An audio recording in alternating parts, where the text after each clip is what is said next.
साथ में बहुत गद्दारी करता। जब हम शादियों के लिए वही भी से हमारे जगह दुख पर दुख पहुंचावता, हम क्या करें? हम तो मुझे तक मर जाइए, लेकिन मरण ठीक नहीं के मुसीबत के सामना कर जरूरी बा।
महारानी प्रणाम महाराज। खुश रहो। क्या उदास है? नहीं महाराज, मैं क्या उदास, मैं तो इस राज्य में खुश। का खुश हो ना? हाँ। किस लिए बुलाई है? इसलिए बुलाई कि आज हम लोग को आज रात के सुहाग रात के दिन है। मैं सुहाग रात मनाना चाहती हूँ। अरे बात तो ठीक है कि सुहाग रात का दिन है, लेकिन क्षत्रियों का धर्म होता है कि शादी करके आने के बाद वो जब तक शिकार नहीं खेलता है तब तक सुहाग रात नहीं मनाता है। क्या यह बात है? हाँ। देखिए महाराज, मैं तो नहीं इस नियम पालन की जानती, लेकिन जब तक आपको ऑर्डर नहीं होगी मैं सुहाग रात नहीं मनाऊंगी। लेकिन एक बात है। कौन सा बात? जब आप जाइएगा शिकार करने वन में, हाँ हाँ हाँ, तो कोई बढ़िया फल लाइएगा। अरे जैसा फल मुझे मिलेगा मैं वादा करता हूँ कि मैं लाऊंगा। ठीक है तो लगेगा ना? हाँ हाँ हाँ तो मैं चलती हूँ रंगमल। जाओ जाओ जाओ।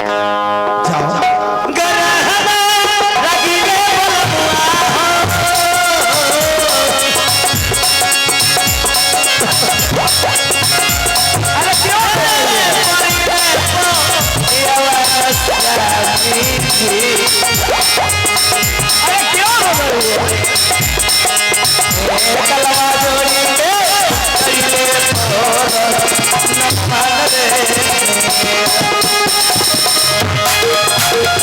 खुश रहो रानी, खुश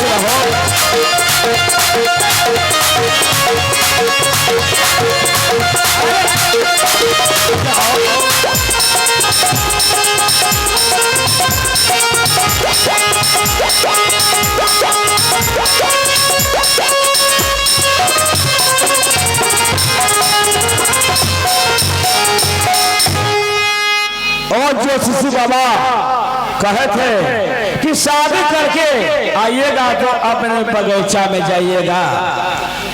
एक ही आम का पेड़ है, उसमें 5 गो फल है। दाहिना हाथ से झटहा मारना, जो फल गिरेगा उसके बाएं हाथ में रोक लेना और ला करके रानी को खिला दीजिएगा। अब असली बालक होगा। तो मैं चल रहा हूँ अपने बगीचा में।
बगीचा है और यही 5 फल है।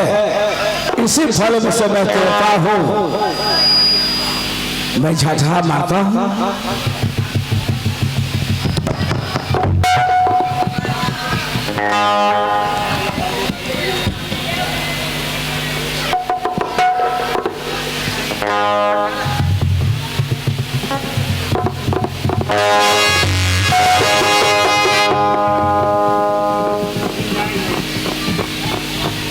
यह बहुत सुंदर फल है।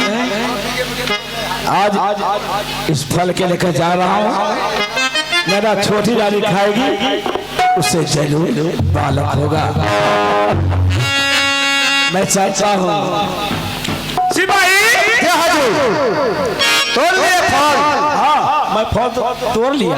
तो फल तोड़ लिया तो ये शीश महल में चलना होगा।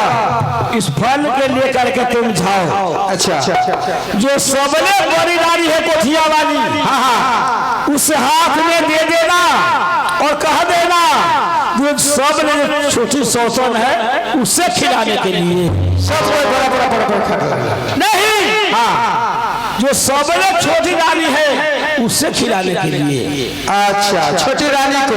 हाँ, आइए फल देंगे बड़ी रानी को। हाँ, एक बात सुन लो, वो सबके मालूम नहीं देना कि यह फल ज्योतिषी बाबा का दिया हुआ है। तो हमरा क्या जरूरत कहला? वह कौन है ये साला? तुमको पेट में एक सर भात पकता है, लेकिन वो बात नहीं पकता है। तो ये बात रानी से हम नहीं कहेंगे। नहीं ना कहेगा? नहीं कहेंगे। ठीक है, लेकर के जाओ जाओ। ठीक है महाराज, मैं शीश महल में चल रहा हूँ और ये फल जो है बड़ी रानी को हाथ में दे देंगे, बड़ी रानी छोटी रानी को हाथ में देंगे। ये फल खाएंगे। तो मैं चला हूँ, महाराज को लाल है।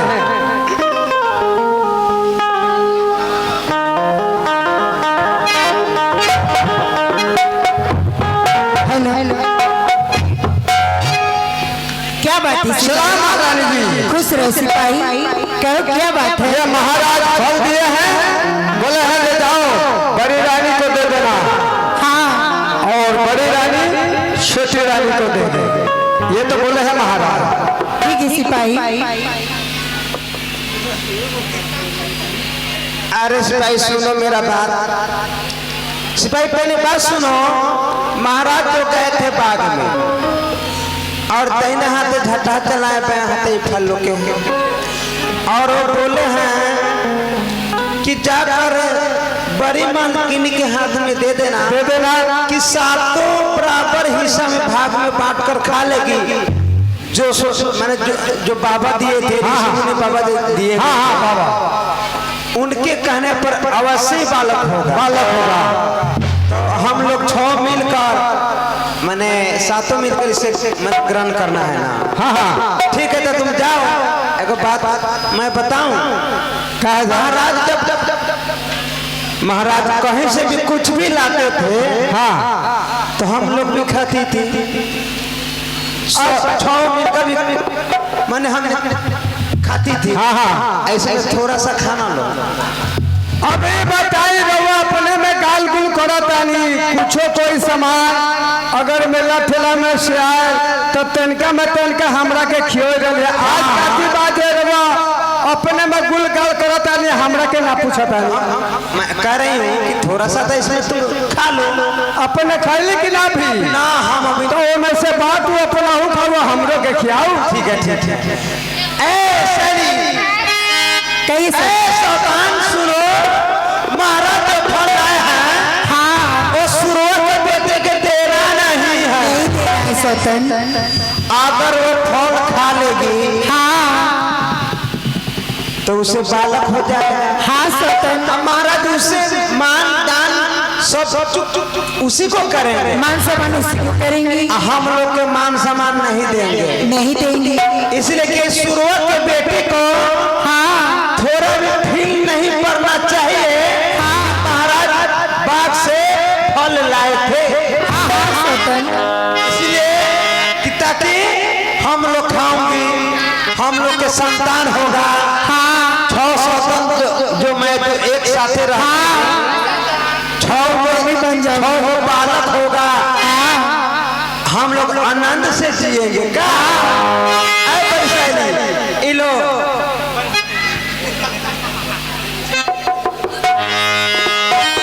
क्या यही फल महाराज?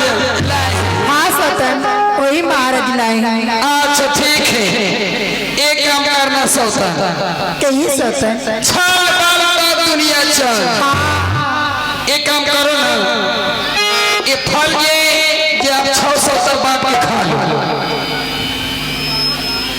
ऐसे नहीं, कहीं सतन। ये फल कर बाप के खा लो, अच्छी कोई जो बच जाएगा हाँ घर के बाहर ना होता है, हाँ हाँ सैली। उसी में लपेट लपेट के अम्मान ना होता है। सब लोग अपना अपना माल जाल के लोग रक्षा और गोबर पर सुलग लेके बिगल ओही मरने के ठीक देना नया अच्छा जगह पर रहेगा ना, सुबह के बेटी उठा के चाटेगी। तू तो छोकरी है, भीख मांगा के बेटी है, वो तो खाना भी ला ला करती है। आज देखिएगा तो ये बाजार में भीख मांगते हुए, मोतीपुर बाजार में भीख मांगते हुए, अरे गाँवे गाँवे बाजारे बाजारे मांग मांग के खाती है। अभी तो रात घर में आई है बेचारी के पैगर के मैं टहगर कर दूँ। चलो फल के खा लो हम लोग। ठीक है सतन।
बजरंग बली के नाम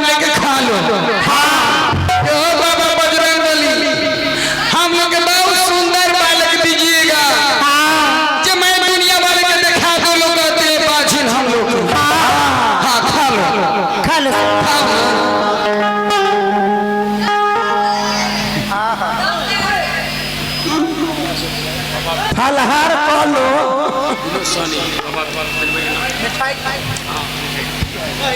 आगे हम लोग के सीन पर कब्जा करते हुए विनोद सानी को लगा है दिल में चोट, तो निकाली है 51 रुपये के नोट 600 तन के मिठाई खाने के लिए। हाँ 100 तन। यही सोचा। ये बताओ ये फल खाई हो, हाँ कैसा लगा? सतन मुझे तो बहुत मीठा लगा है। बहुत। हाँ मुझे तो खटचूस लगा है। नहीं, मुझे भी मीठा लगा है। अब मुझे भी मीठा लगा है। अब एक काम करो, ये जो आठी जो बच गया हाँ छिलकोआ। छिलको ले चलो मान पर भी देती हूँ। चलो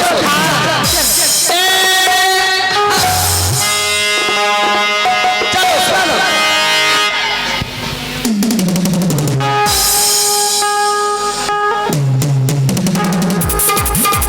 ये महाराज फल दिए हैं और 6 आदमी बांट कर खा लिए हैं और नए रानी को नहीं दिए हैं। ये देखिए बेईमानी में ये लोग का दिल में जो अपने खा लिया और रानी को नहीं दिए हैं। ठीक है।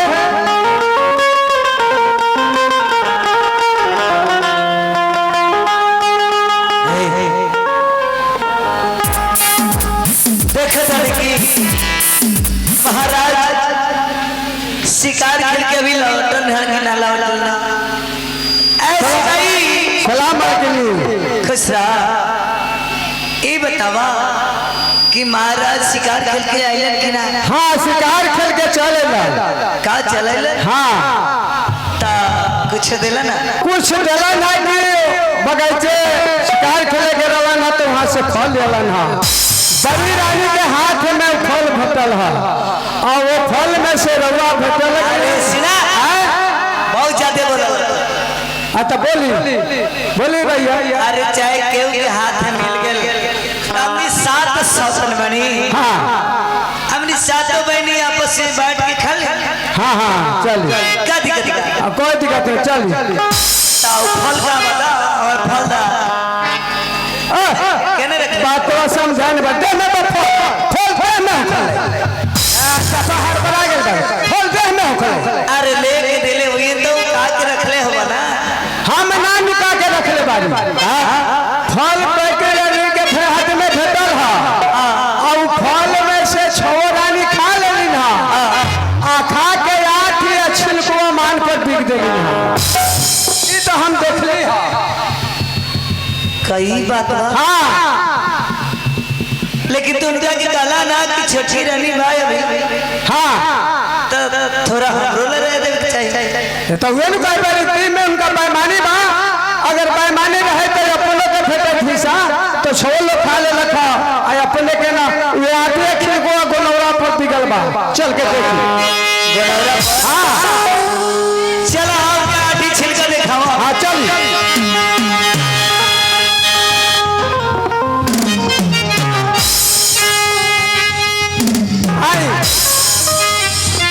देखिए छिलकुआ बिगल बा। चलते हे भगवान बड़ी बड़ी मटिया नचाता है।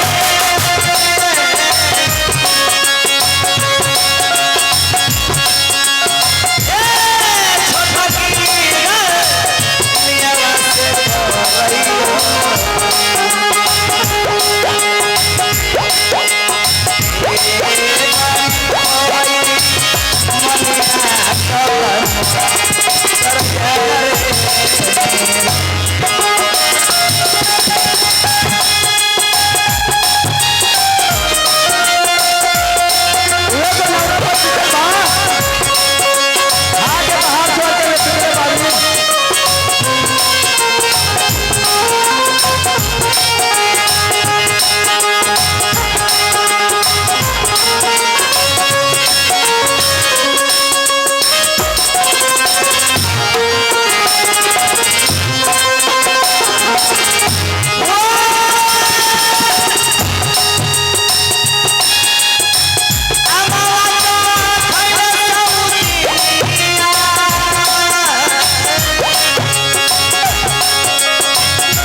सिपाही सिपाही एक छावा सावधान आम खा कर गुठली और छिलका इस गोनौरा पर राखी पर बिक दिया।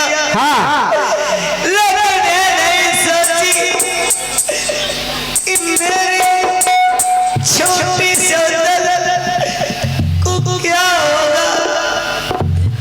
ये तो उनका चाहिए जहाँ सातों आदमी बात के खा ले के कोई तरीका बोल के चाहे सब रहे सामान बता भात को में खा ले के कहूँगा, लेकिन उनका तो 6 आदमी के दिल में बेईमानी बा। ऐसा भी होता है, ठीक है मैं भगवान की चाची मान के एक खाऊंगी। बिगाड़ाया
मौत है तोरी के कहे हाँ मलकिनी मलकिनी ओ मलकिनी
बर्दाश्त करो सौतन अरे बर्दाश्त करो सुनो इसका मतलब क्या है मुझे बताओ दीदी मुझे बताओ सुनो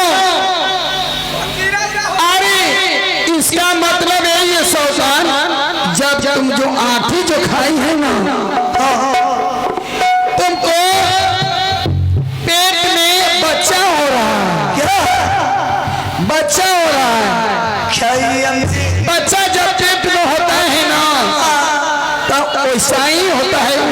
से मन होता है, उछाल होता है। सौतन तो क्या होती है?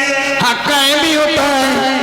अब पेट में हलचल होती है। हाँ, अब पेट में धीरे धीरे पेट ऊंचा होता है। मुझे बुझा रही है, मुझे बीमारी हो गई है। हाँ सौतन, धीरज धरो। ये बीमारी नहीं है, ये बहुत खुशी की बात है सौतन। सौतन कहिए सौतन, बहुत अफसोस की बात है। अफसोस तो है ये बताओ, हम लोग फल खाए हो तो हम लोग के पेट में बच्चा नहीं हुआ है। कुछ भी नहीं। आई भीख मंगवा के बेटी, इस सुरवा के बेटी, हाँ मान पर के हाथ उठा के चाचा लिया तो उसको पेट में बच्चा हो गया। हाँ सौतन, उल्टी पर उल्टी हो रहा है, मारू छाल कर रही है। हाँ हम लोग के का कुछ बुझाया है? कुछ भी नहीं बुझाया सौतन। सौतन सही में भगवान दूगो है, दुबो है। हम लोग के कुछ नहीं। आई भीख मांगवा के बेटी के पेट में बच्चा। हाँ और रउआ लोगन तो 6 आदमी खूब खुशी से खैली। हाँ, और रउआ लोगन जैसे कहते सही बारी कुछ के कहा पता ना कि पेट में बचवे गल गए। आऊ जे आधी चचड़ी ना नहीं रानी तो आधी जाते में उनका पेट में बउआ हो। हाँ, अब तो बच्चा के माँ बनी है। अब मान समान महाराज हम लोग के अब नहीं करेंगे। तरवा लोगन पैमानी न करती तो घास न हो पाए। और सही में हम लोग का नसीब खराब है। अच्छा रउआ खैली तो बात कुछ था पता लगाई ना रउआ ना ओने ना अपनो ना जो तोरी के वतना खैली है तो पेट में ना कुछ था पता। चुप रहो। सौतन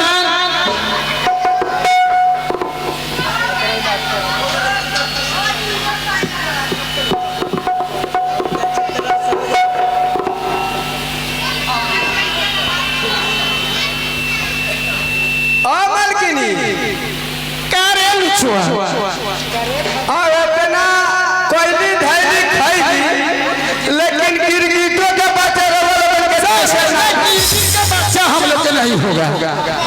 ना हो।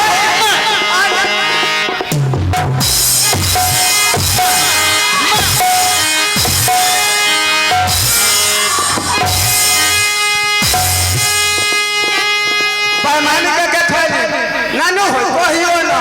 रे निपुतर, रे गिरगिट का बच्चा नहीं होगा।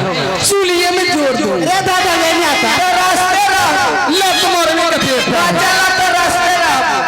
हाँ रे कोरिया नहीं। ऐसे करे पैमानी निर्धन का पकोड़। ए नहीं आना। पकड़ के लेता लेता है उतरा के धड़ हो जाती। आवा ना दे एते ही के बुढ़वा से पकड़वा दे तो बच्चा हो जाए। आवा ना है। ले धड़ हो जाती। पकड़ लगे। बाप रे।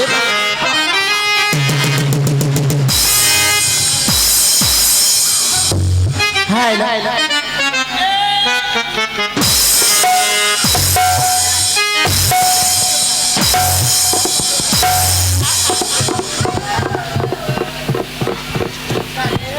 करे सुनता रे। और रउआ चलते हम पिटाई मारे एक आदमी थांगाई बा। हम लोग के सौतन गिरगिट का बच्चा नहीं होगा। ये कैसा धड़ होगा का? ये कोई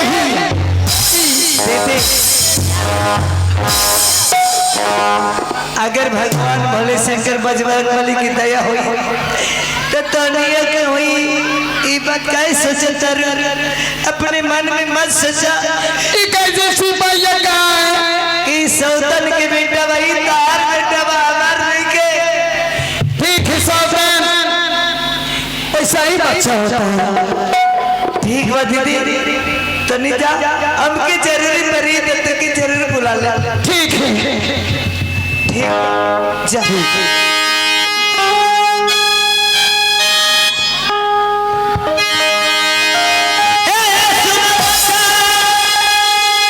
सुना बउआ झूला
खुश रहो। क्या बात बात यह बात है 40 इस महल में मलकिनी बरोदारी। क्या मालकिनी? हाँ नकी मलकिनी।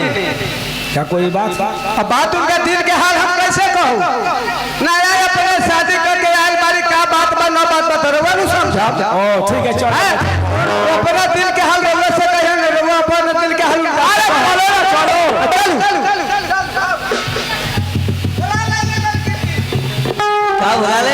बुला ले प्रणाम महाराज। कई महाराज का समाचार समाचार तो मेरा बहुत ठीक है, लेकिन तुम अपना समाचार सुनाओ। मैं तो बहुत खुशी के समाचार सुनाने वाली हूँ। क्या खुशी है? बहुत खुशी है। अरे सुनाई तब तो।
मारा नहीं शाम के जब तुम बच्चे के माँ बनने वाले हैं। हाँ बहुत खुशी की बात बा। राज में छह रानी के प्रताप, बाद में सतवा रानी। हाँ रानी हरुआ के सुंदर बालक देवी वाला बा। एक बात कहो, के राज में केवल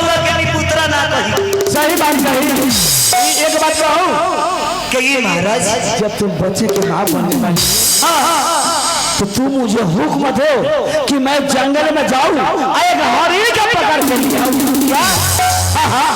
हरिण को पकड़ने जाइएगा? हाँ। नहीं महाराज, अरे क्या? आप नहीं जाइए। आखिर क्या महाराज? क्या बात? इसलिए कि मुझे बहुत इस बात का दुख है। अरे तू कौन सी? अगर मुझे कुछ हो जाएगा तो आप कैसे जानेंगे कि मुझे कुछ हो गया है? अरे कुछ होगा तो मैं ऐसा राशि देता हूँ कि उससे तूने बजा देगी ना। हम जहाँ रहूंगा वहां से सुन करके दौड़ कर जाऊंगा। नहीं जाने दूंगी, नहीं जाने दूंगी। अरे जाने मेरा भी खुशी है, मेरा भी खुशी है। खुशी जो है, लेकिन दुख इस बात को है कि मैं जानती हूँ। मालिक कहीं के तैयारी बारी? हाँ कहाँ? शिकार खेले। अच्छा घर में ऐसा हम अपने शिकार खेले जा। अरे भाई जल्दी आ जाओ खेलने शिकार। सिपाही समझाओ इनके कि महाराज, महाराज मेरा भी खुशी है। अरे इस दुनिया में कोई नहीं है मुझे आपको सिवा, आप नहीं जाइए, नहीं जाइए। एक बार हाँ कर दो, हाँ कर दो। ठीक है, हाँ कहती हूँ, कहो। लेकिन ऐसे नहीं जाने दूंगी। फिर कैसे? अगर मुझे कोई दिक्कत होगी तो आप कैसे जानेंगे? कहने ही हो।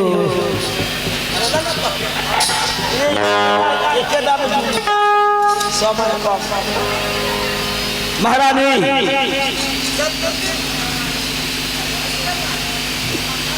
माता साहेब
ठीक है टांग देता हूँ।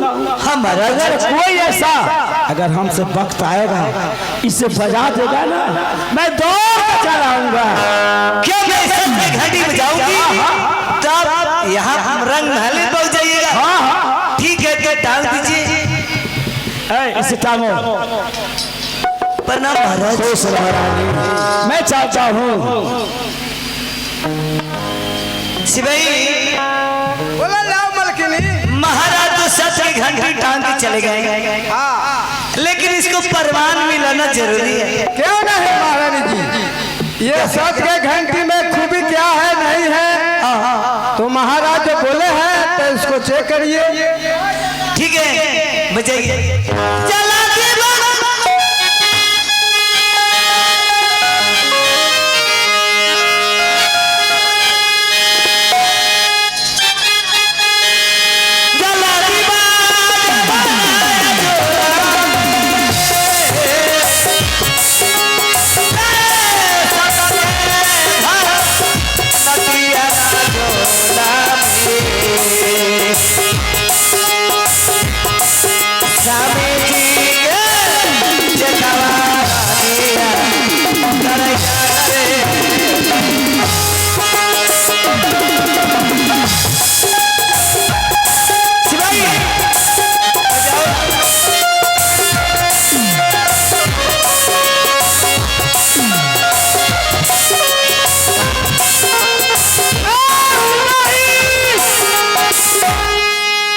अरे कहे बजाया? ये महारानी जी बोली है जे महाराज ये सच के घंटी देकर टांगर चले गए हैं, इसके प्रमाण देकर हम चुकते हैं जे महाराज आते हैं कि नहीं आते। वो चेक किया है, चेक किए हैं। अब नहीं बजाना। महाराज मैंने चेक की हूँ, अब नहीं बजाऊंगी। जाइए अब नहीं बजा। जाइए खुशी से शिकार खेलिए। फिर उसे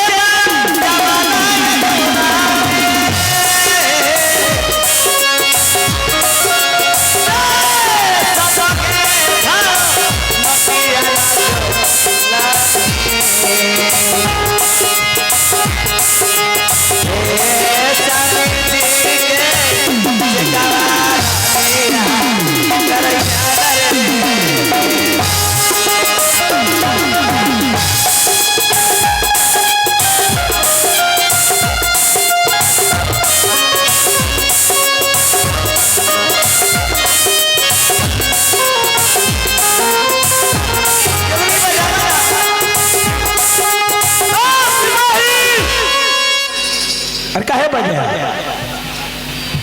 ये महारानी जी बोली है ये सच के घंटी दोबारा बजाओ जो महाराज आते हैं कि नहीं आते हैं। महारानी कहिए महाराज। ये कोई घंटी आसान घंटी नहीं, इसे बार बार बजाएगा।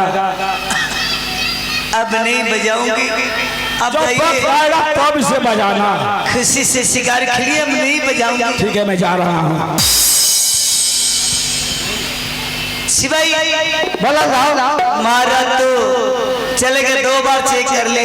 हाँ अब कुछ नहीं है, जब बजाऊंगी तो चले आएंगे। हाँ तो दूर जाएंगे तो ये ठीक बात नहीं है। नहीं नहीं सच का घंटी ठीक है।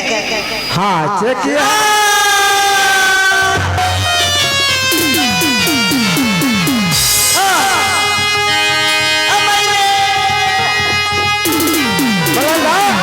मलकिनी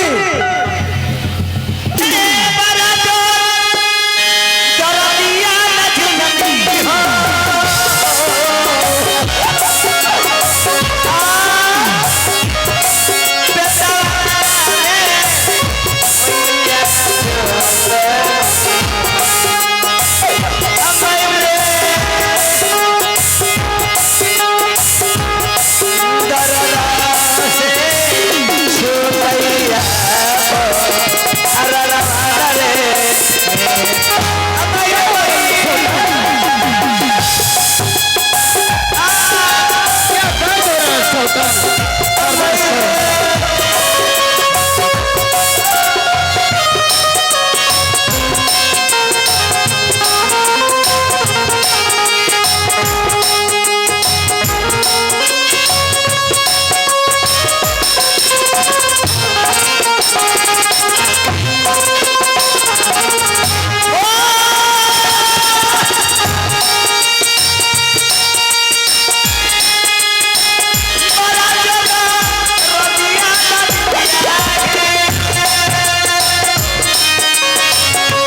करो सौतन, सुनो ना, बर्दाश्त करो, नहीं बर्दाश्त करोगी तो कैसे होगा दीदी सौतन? बच्चा कैसे होता है तुम्हें मालूम है? मुझे मालूम नहीं है कैसे होता है नहीं होता है, लेकिन एक महाराज फरमान दे के गए हैं, मैं महाराज को बुलाती हूँ। नहीं, महाराज क्या करने आएंगे? ये मर्द क्या करेगा सौतन? नहीं मैं नहीं बनूंगी। नहीं, हम लोग नहीं बनने दूंगी। चला दीवा जवाना हो जाना।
सुनो सौतन, बच्चा कैसे होता है मैं बता देती हूँ।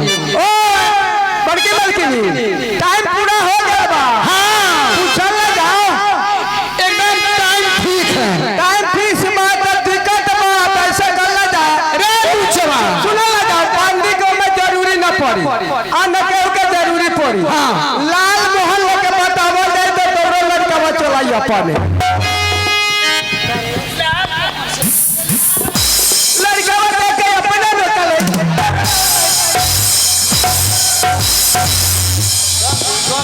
लाल मोहन से बच्चा। सुनो सौतन,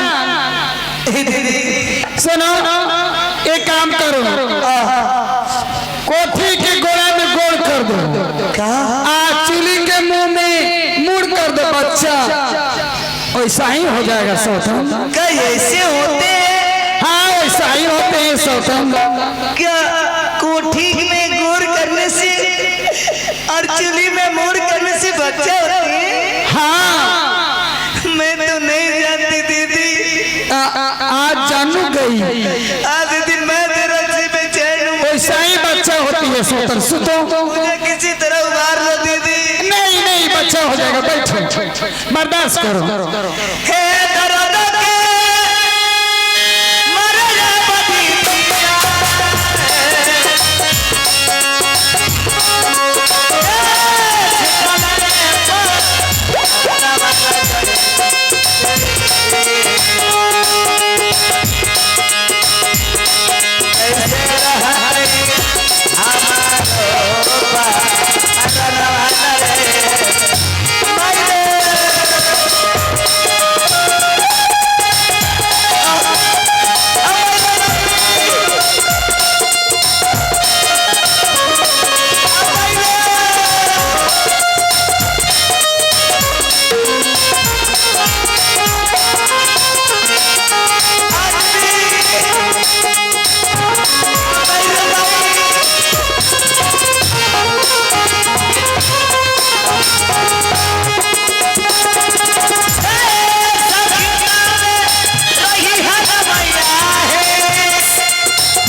बच्चा के द्वारा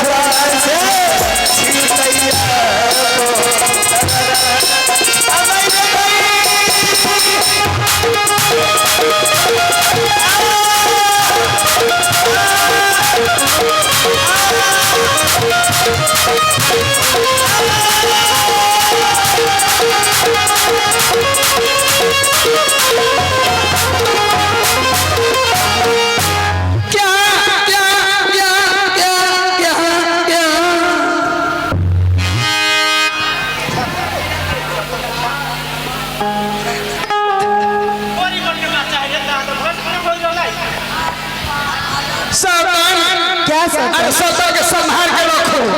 हाँ बेहोश हो गई, उधर रखो, दूसरा कोठरी में ले जाओ। ऐसा तो छोटी सौतन की दूसरी कोठरी में ले जाओ। ले जाओ कोठरी में, हवा लग जाएगा।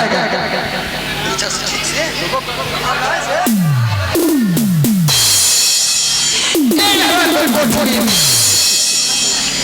उठा के बैठाओ। अरे मुंह पर से कपड़ा हटा दो। अरे बाप रे, मर जाएगी सौसा।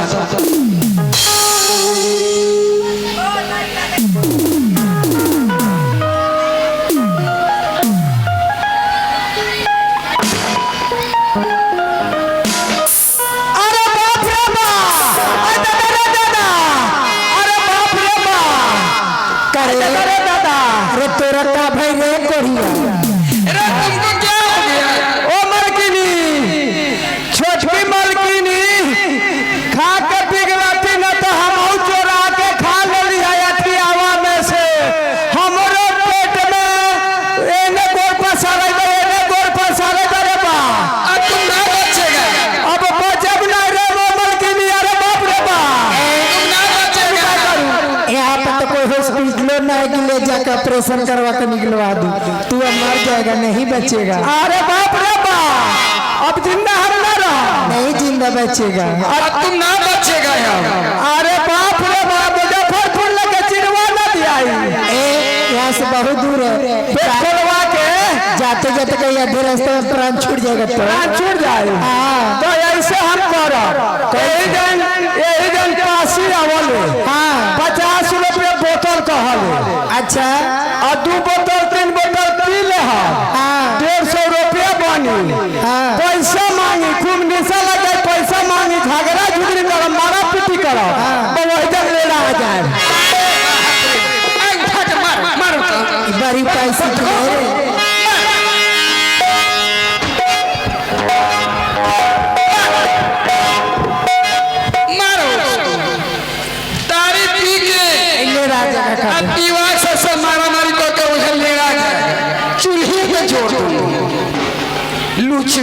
बकरी पठरी लिखल राजा। अरे तू माल डाल मारे, बकरी पठरी दे लेना आई रे आठी खा लगे चैन मार। सौदान, हाँ सतन, देखो ना कितने सुंदर मुंह है बच्चा के, देखो तो बहुत ही सुंदर है। महाराज लिखा नाक मुंह सब महाराज की तरह है। हाँ महाराज लिखा मुंह है, नाक है, गोड़ है, हाथ। हाँ सौदान एक बात मैं कहूँ, कही सतन, बहुत अफसोस की बात है, बहुत दुख की बात है। हाँ सतन, आप तो सौदान को लड़का पैदा ले लिया। हाँ आप ये सोनापुर के राज महाराज इसके नाम से लिख देंगे। हाँ पूरा मान सम्मान और छोटी सतन को करेंगे। आप मान सम्मान महाराज नहीं करेंगे आप लोग सौदान। हाँ अब एक काम करो, कही सतन, क्या करना है? इस बच्चा को हम लोग चुरा कर, हाँ हम लोग क्या करना है, क्या करना है सतन? सिपाही के हाथ से हाँ कुम्हार लोग जो माटी खोदते हैं, हाँ हाँ उसी में भिगवा देते हैं। अच्छा बात है सतन। न रहेगा बांस न बाजेगा बांसुरी, नया लड़का रहेगा न सोनापुर के मालिक बनेगा, न मालकिनी रहेगी। हाँ हाँ सतन, अब उसका गोद में ईट खापट लेके रख दो। हाँ सोचनी की। हाँ अब महाराज से कहूँगी जो लड़का हुआ है, हाँ इनाम दीजिए। महाराज कहेंगे जो दिखाओ पहले लड़का को, हाँ हाँ मैं ईट खापट दिखा दूंगी। मैं शुरुआत के बेटे के मार पीट के इस राज से बाहर करवा दूंगी। रहूंगी। चलो सौदा सिपाही एक काम करो, बोलो जाओ। ये लड़का जो छोटी सौदा को पैदा लिया है, अच्छा, ये हम लोग का दुश्मन है। 6 आदमी के दुश्मन बड़ा। हाँ, एक जिंदा रहेगा तो 6 सौदा को कहेगा सौतेली माँ, अपना माँ को कहेगा मम्मी। हाँ, ये बात तो सही बात। महाराज मान सम्मान वो सोगनी के करेंगे, इस बच्चा को करेंगे, हम लोग के नहीं करेंगे। हाँ, बात सही बात। तुम क्या करो, बच्चा ले लो और कुम्हार लोग जब आदमी खोदते चावल में, हाँ, हाँ, वही चावल में लेके पीक देना। न तो ये पाप का हला हम उठावे जाब, हम ना जाए। तू नहीं जाएगा, ना जाए, धरो को सौदा नहीं जाएगा, पाप उठावे जाओ। तू मेरी बात नहीं मानेगा। देखो उस जगह राज मेरा, हुकूमत तेरा, तू मेरी बात नहीं मानेगा। उठा हाथ, उठा हाथ, नहीं मेरी बात मानेगा। हटो तो सौदा बोलो विवेक नहीं। 3 लाख रुपया दूंगी, जाकर भी कराओ, जिंदगी में बैठ कर खाएगा, कभी नहीं घटेगा। नहीं जाएगा, भोंको तलवार से। ऐसी बात सुनो मेरे बात, अगर ये बच्चा फेंकने नहीं जाएगा तो महाराज कचहरी से स्वयं घर पे आएंगे। अच्छा, तो मैं 600 टन रो के इतना उनको दुख सुनाऊंगी कि सिपाही 600 टन को पलंग पर आके री बीरी साया बला सारी फाड़ दिए हैं। एगो में तुझे कह के लहरा के आ जान से महाराज के मरवा दूंगी, महाराज से मरवा दूंगी। अब सुन लीजिए, हाँ, ये कहना मत जनानी के तिलिया चली तर। हाँ, कोई भी आदमी जनानी के बात मानता है, के कौन भैलू है? हम रवा बात माना कर जाए। हाँ तो जाओ ना, 600 तो मिल के 3 लाख रुपया दूंगी। अच्छा, जिंदगी भर बैठ कर आराम करके खाएगा। हाँ ठीक बात जाए। अच्छा ठीक है, तब महाराज से नहीं कहना ना कहा कि आज तो लड़का हुआ था, छौरानी मटकोनों में भिगवा दिया। ना ये बात ना कहा। महाराज के मालूम होगा तुमको भी जान से मार देंगे या 600 साल के फांसी भी दे देंगे। ना तेरी बात महाराज से ना कहा। जिंदा नहीं छोड़ना।